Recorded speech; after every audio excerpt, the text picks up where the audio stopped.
Well, Dr. Drew, we can tell you right now, we just got a statement from the lawyer of the family saying that the police affidavit that was released today, those court documents, he calls it unfortunate and says in a statement that the parents feel it will derail the search for the missing girl. And Drew, I can tell you that just moments ago, there was a prayer vigil in front of the home here. The grandparents of baby Lisa attended. There were tears, there were a lot of prayers, and hopeful, optimistic also comments being made by the family members. They are saying they are hopeful investigators will find baby Lisa, and they are not giving up hope. They are staying optimistic. They say they are thankful for the outpouring of support as well. Now, the next door neighbors weren't the only ones to witness a man. There's another individual that gave the same story. Listen to this on ABC's GMA. 4 o'clock in the morning. 45 degrees, the baby don't have a blanket, a coat, or nothing. And this guy's walking down the street. I thought it was kind of weird. Mark, 2 sightings. They both saw a man of similar height in a T-shirt on a cold night in the middle of the night, a baby wearing a diaper. Are these reliable sightings? Or you think these are alien, sights of UFOs or something? I call it the defense witness lottery. I mean, she won it, whether she's guilty or not, to actually have 3 people, 2 separate locations, to actually someone of a physical build, 5'7", about 140 pounds, that could slip through that window. Keep in mind, 350-pound person holding a little baby, he ain't making it through that window. So this, to me, is compelling for the defense. Still doesn't mean she's innocent or guilty. It just means, come game day, if she's ever charged, these are compelling witnesses for the defense. Mark, you've softened your position a bit. You had her in shackles last time I talked to you about this case, I believe.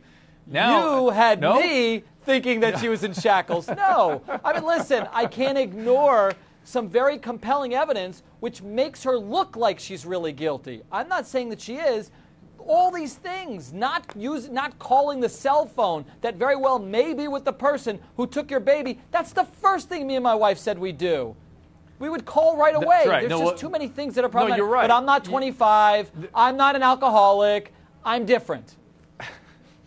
Well, of course you are. But be that as it may, I mean, there's these issues of the lights being turned on by somebody who allegedly broke in the house in the dark, the middle of the night. There's issues of now there's scent of a deceased body in the bedroom, I guess. And there's lots of things that really are very, very disturbing. Now, Deborah says that police presented a theory that Lisa had been accidentally harmed, and then the mom had panicked and tried to cover it up. She says they showed burned clothing, I guess, to her during the interrogation. Let's look at this. Look at this from ABC's GMA. During interrogation, we found this. They showed me burnt clothes. They showed me a Doppler thing with pings from my cell phones. And I'm led to believe at this point that none of that was real. I hope the burnt clothes weren't real. You know, Mark, the question I have is, do police do things to trick suspect A? And B, when you watch her in the tape, she doesn't have the kind of glazed look I'm used to seeing from mothers that have done awful stuff. She looks desperate. But first, answer the question about the police. Yes, police legally are allowed to use what we call trickery.